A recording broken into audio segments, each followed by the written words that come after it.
Right now, starting a fire is trivially easy. You flick a lighter. You strike a match.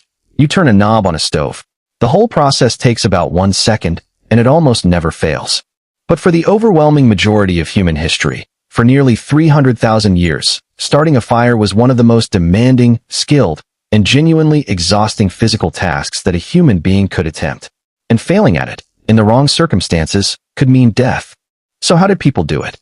And what does the history of fire starting actually reveal about how human civilization got built? Let's begin with why fire mattered so much that humans spent 300,000 years developing better and better ways to create it. Fire did things that nothing else could do. It kept you warm enough to survive winter and warm enough to expand into climates that would otherwise have killed you. It let you cook food, and cooked food, it turns out, is far more nutritionally efficient than raw food. The ability to extract more calories and more nutrients from the same amount of food may have been a significant driver of human brain development over hundreds of thousands of years. Fire scared away predators. It provided light when the sun went down. It allowed you to signal your location to others across vast distances. And perhaps most importantly, it allowed you to do things to materials that couldn't be done any other way. Fire is how humanity made pottery. Fire is how we smelted copper into bronze, and bronze into iron. Fire is how we made glass. Every technological leap forward in early human history ran through fire first.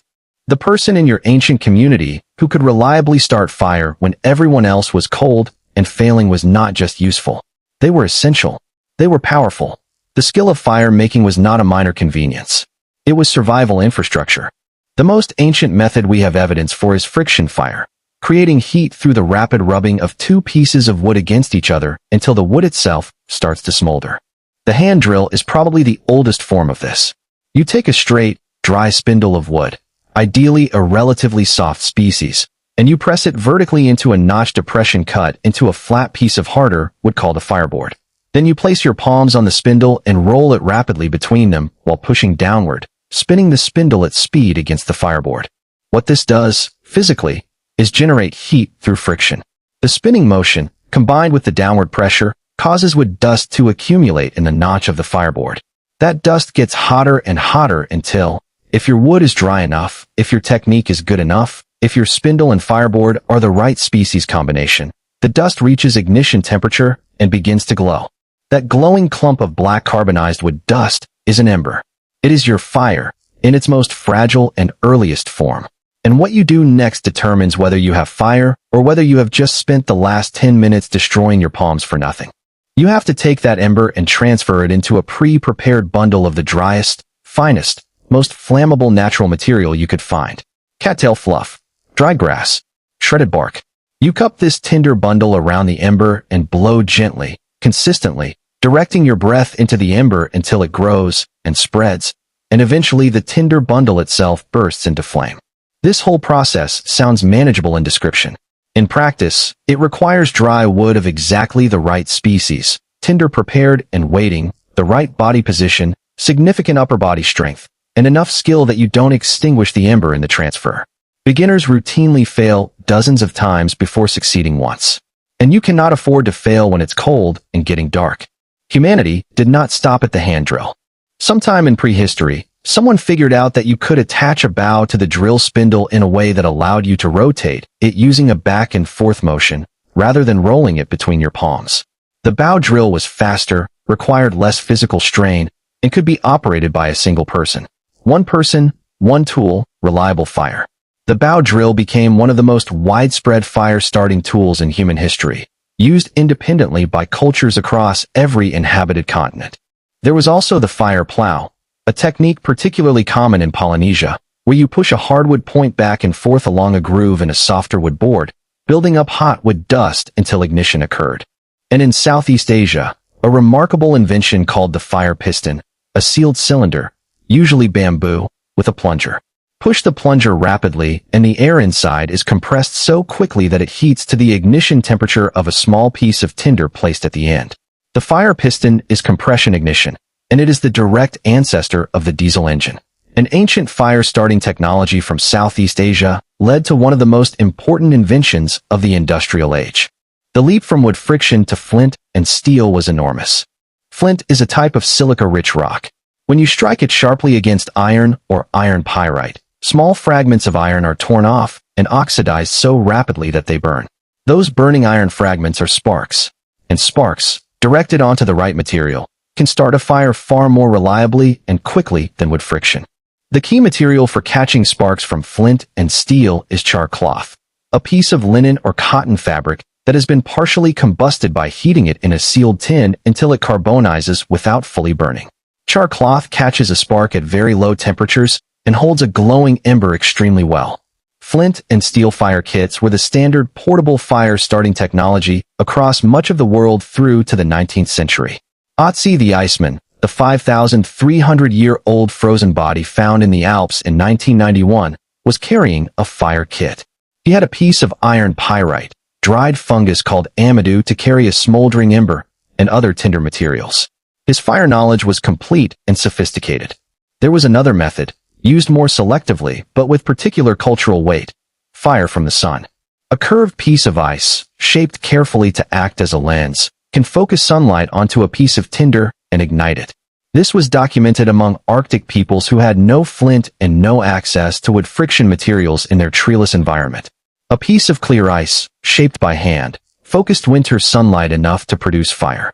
The Greeks used polished concave bronze mirrors to focus sunlight for the sacred fire lighting ceremony at the ancient Olympics, a tradition that continues today.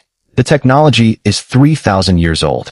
For much of human history, starting fire was only half the challenge. Keeping it alive was the other half. So people carried fire. The amadou fungus burns very slowly and holds a smoldering ember for hours without bursting into open flame. Ancient people could carry a piece of amadou with a live ember inside it wrapped in leaves or in a clay pot, and transport fire across a day's journey. The role of fire carrier in an ancient community was essential and recognized work. Some communities maintained sacred fires that were never allowed to go out. The Vestal Virgins of ancient Rome kept an eternal flame burning in the Temple of Vesta. The Zoroastrian faith maintains sacred fires that have been continuously burning for centuries. These practices were rooted in the genuine, practical understanding that fire, once lost, was difficult and uncertain to recover. The match arrived in 1826, almost accidentally. John Walker was a British chemist who accidentally discovered that a mixture of antimony sulfide, potassium chlorate, and gum arabic, when coated on a wooden stick and scraped along a rough surface, would burst into flame. He began selling them wrapped in sandpaper. He did not patent the idea, a significant commercial mistake. The early matches were dangerous. White phosphorus matches were cheap and effective, but white phosphorus is acutely toxic.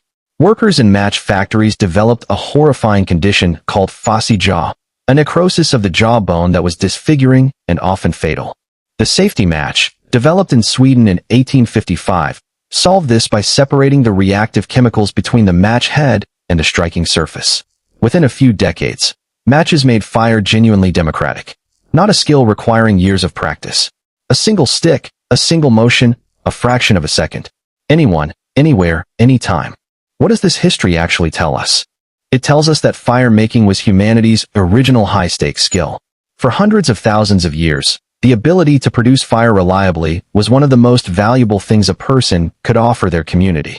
It required intimate knowledge of local materials, specific physical techniques, and the kind of practiced embodied knowledge that only comes from doing it over and over. It tells us about the nature of technological progress, that each new method was an improvement on the previous one. The bow drill was a better hand drill. Flint and steel was more reliable than friction in many conditions. Matches made flint and steel obsolete. Lighters made matches nearly obsolete. And yet the underlying principle, create enough heat to ignite fuel in the presence of oxygen, has never changed. And it tells us something uncomfortable. In the span of about 200 years, we have almost entirely lost the ability to make fire without industrial products. The 300,000 years of accumulated knowledge about which woods work, how to prepare tinder, how to carry an ember across a day's journey, most of that knowledge exists now only in specialist pockets. The match didn't just make fire easier. It made fire knowledge unnecessary. And we traded 300,000 years of skill for a box that costs less than $1.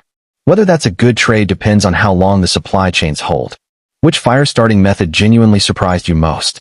Let us know in the comments. And subscribe, because next time, We're taking apart the history behind something completely different.